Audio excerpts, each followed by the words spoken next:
श्री स्वामी समर्थ, जय जय स्वामी समर्थ, श्री स्वामी समर्थ, जय जय स्वामी समर्थ. श्री स्वामी समर्थ महाराजांच्या नामस्मरणाने आजच्या व्हिडिओला सुरुवात करूया. शुभ दुपार तुम्हा सगळ्यांना. कसे आहात तुम्ही सगळे? आशा व्यक्त करते स्वस्थ असाल, मस्त असाल, स्वामींच्या सेवेमध्ये रममाण असाल. सगळ्यांचीच नागपंचमीची पूजा झाली असेल. माझी पण झालेली आहे. या ठिकाणी खाली केली आहे पाटावर, तर तुमचीही झाली असेल अशी आशा व्यक्त करते.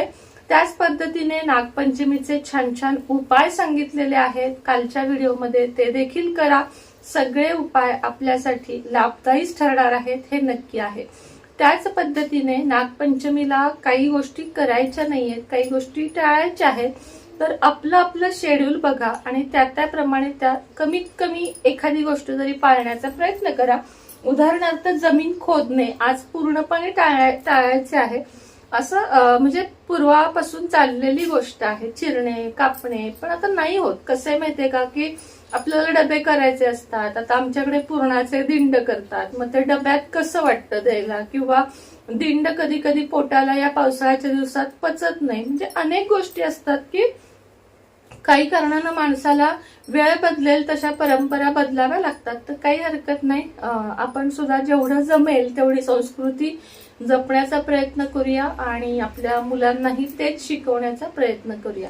तर चला आजच्या व्हिडिओला सुरुवात करते. श्रावणातले अजून बऱ्याच सेवा उपाय सांगण्याचं बाकी आहे, पण आज मला तुम्हाला एक लॉ ऑफ अट्रॅक्शनचा उपाय सांगायचा आहे. मला सगळ्यांना म्हणजे मला सगळं माहित आहे की तुम्ही माझ्या त्या व्हिडिओला जास्त मिस करता सेवा आणि उपायांपेक्षा, पण सणवार आले की त्या गोष्टी पण सांगणं माझं काम आहे, म्हणून मी तेही व्हिडिओ करत असते. आता आजच्या व्हिडिओमध्ये आपण पुन्हा एकदा पॉझिटिव्हली सुरुवात करणार आहोत आणि पॉझिटिव्हच बोलायचं आहे. आता तुम्हाला मी आज एक 1 डे चॅलेंज देते. ते जर तुम्ही स्वीकारत असाल तर खाली एक्सेप्टेड किंवा स्वीकारलं ताई एवढं लिहायला विसरू नका. 1 डे चॅलेंज आज नाही घेतलं तरी उद्या घ्या, कारण आता दिवसातले व्हिडिओ बघेपर्यंत 4-5 तास 5-6 तास तर निघून गेलेले असतील. त्यामुळं उद्या चॅलेंज घ्या. आता मला वाटते उद्या गुरुवार आहे, तर बुधवार का गुरुवार आहे असं माझं होतं बघा. तर जो काही असेल तर उद्याच्या दिवसाच्या सकाळपासून एकही शब्द ठरवायचाच आहे. एकही शब्द तुम्हाला निगेटिव्ह बोलायचा नाहीये. काय करायचंय, कुठलीही गोष्ट तुम्हाला कोणी समोरून जरी म्हटलं की माझं काही खरं नाही बाबा वगैरे, तर तुम्ही दुर्लक्ष करा. ना त्याला बोलू लागा, ना त्याला काही हे करा.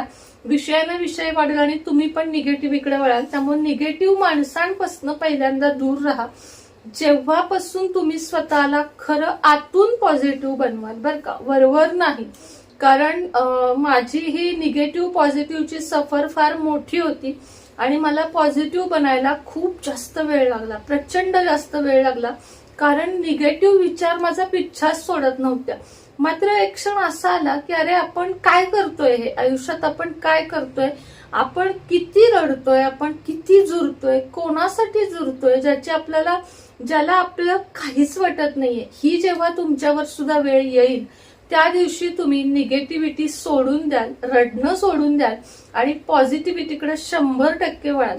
लक्षात घ्या, तुमच्याही आयुष्यात म्हणजे प्रत्येकाच्या आयुष्यात एक निगेटिव्ह व्यक्ती असतेच असते की ती तुम्हाला पॉझिटिव्ह इकडे वळून देत नाही आणि तिला तुम्हाला सतत रडत किंवा कसं तरी बघायचं असतं आणि ते व्यक्ती जिंकते आणि तुम्ही हरता.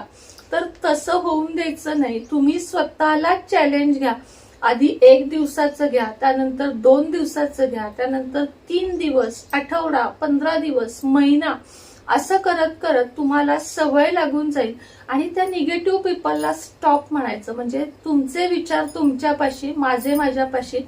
कारण अंतरात्मा आणि परमेश्वर या दोघांनाच आपली जी काही सफाई असेल कुठलीही, की बाबा मी काम करते, मी पैसे मिळवते, किंवा मी चांगली आहे, किंवा मी चांगला आहे, किंवा मी काहीतरी करून दाखवणार आहे, माझे काही गोल्स आहेत, हे तुम्हाला तुमच्या अंतरात्म्याला आणि दुसरं म्हणजे परमेश्वराला माहित असतं की तुम्ही किती चांगले आहात आणि तुम्ही किती वाईट आहात. त्यामुळं हा समाज आहे ना, समाज म्हणजे कोणी म्हणजे एक कोणी नाही, एकूण समाज, आजूबाजूची लोक, नात्यातली लोक, शेजार पाजार या सगळ्यांकडे किती लक्ष द्यायचं आणि त्यांना किती किंमत द्यायची हे आपल्या हातात असतं.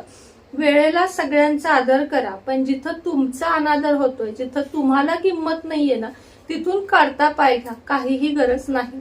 सांगण्याचा अर्थ एकच आहे की आपल्याला एक चॅलेंज घ्यायचं आहे 30 दिवसाचं, की पॉझिटिव्ह सुरुवात 1 दिवसांनी करायचं. जमल्यावर रात्री एका पानावर लिहायचं की मला आज खूप छान वाटलं, मी दिवसभरात एकही निगेटिव्ह शब्द बोललेलो नाही. हा श्रावण महिना आहे आणि म्हणून खास आजचा जी काही रेमेडी मी सांगणार आहे लॉ ऑफ अट्रॅक्शनची, ती खास श्रावण महिन्यासाठी आहे. आणि या दिवसांमध्ये कसं आपण अध्यात्मात असतो, जी लोक नॉनव्हेज खात असतात तीही या महिन्यामध्ये नॉनव्हेज खात नाहीत. म्हणजे आपलं अंतःकरण, मन, तन सगळं शुद्ध असतं, एकदम पॉवर असते. आता ब्रह्मांडामध्ये किंवा पृथ्वीवर, आपल्या घरामध्ये पावित्र्यानं मंगलमय वातावरण असतं.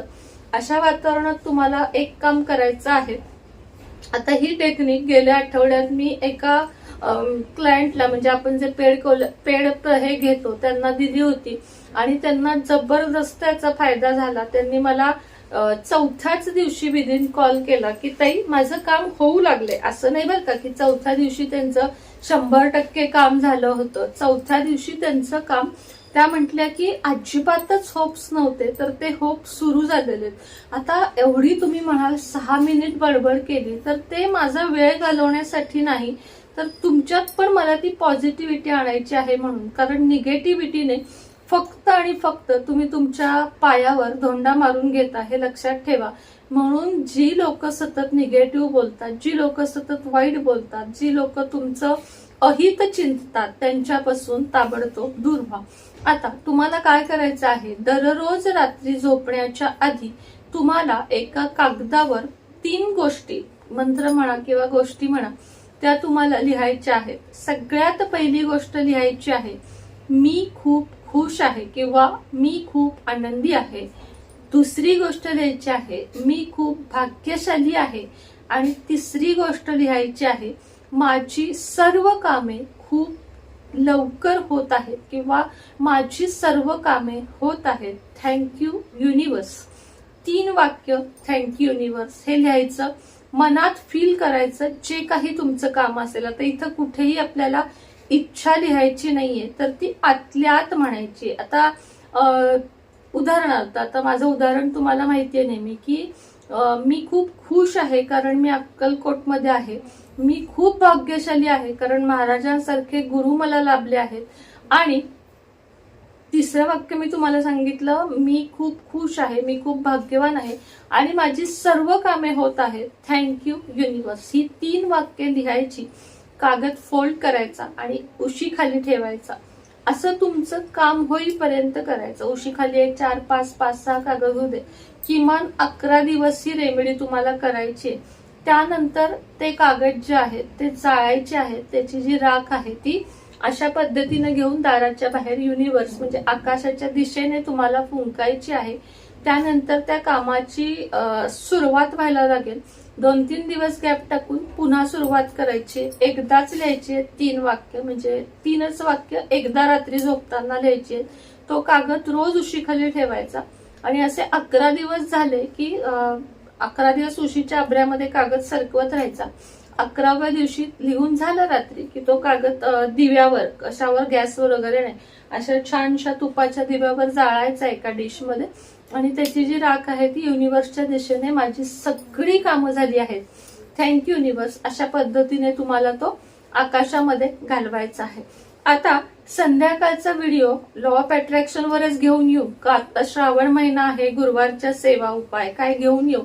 जेवढे जास्त कमेंट येतील त्या पद्धतीने मी संध्याकाळचा व्हिडिओ बनवेल. लॉ ऑफ अट्रॅक्शन की सेवा उपाय, 2 वाक्यातच उत्तर द्यायचंय की लिहायचंय तुम्हाला लॉ ऑफ अट्रॅक्शन. ज्यांना सेवा उपाय हव्यात त्यांनी सेवा उपाय.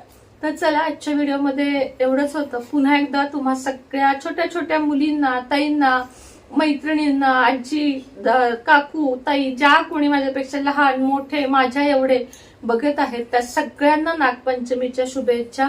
आपल्या छोट्या छोट्या मुलींना मी पण ओवीसाठी मेहंदी आणली आहे, गजरे आणले आहेत. मी त्यातला तिनं मला एक घालायला लावला, नाही तर मी गजरे घालत नाही, पण तिनं मला एक घालायला लावला. आणि माझं कसं असतं, सगळे गजरे सगळं देवांना, एक कुलदेवीला घातला, एक लक्ष्मीला, एक ह्याच्यावर. मला नाही आवड, म्हणजे आता दिसतोय का तरी बघा, देवांना मात्र गजरे फुलांना कमी पडून द्यायचं नाही. काल सुद्धा चाफ्याची खूप सुंदर फुलं मिळाली, ती महाराजांना घातली आहेत. तुमची नागपंचमी कशी गेली? तुमच्या इथं झोके वगैरे खेळतात का? तर नक्की सांगा. आज बहुतेक करून पुरणपोळ्या असतील सगळ्यांकडे, त्यामुळे व्हिडिओ खूप कमी जण बघतील. हरकत नाही, संध्याकाळी बघा. वारुळावर जाऊ नका, कुठल्याही सर्पांना कुणालाही त्रास होईल असं वागू नका. घरात नागाचे चित्र काढून पूजा करा. खरंच पद्धत असेल तरी तुम्ही जाऊ नका. कुठला क्षण धोक्याचा ठरेल, हल्ली तर खूप काय काय चाललंय, त्यामुळे तसे रिस्कच घेऊ नका. ज्यांना आपल्या आयुष्यामध्ये काहीतरी गडबड होईल, आपल्यासोबत लहान मुलं वगैरे असू शकतात. आज मुली असतील, बायको असेल तर म्हणजे मुलीला, बायकोला पैंजण, मेहंदी हे भेट नक्की द्या.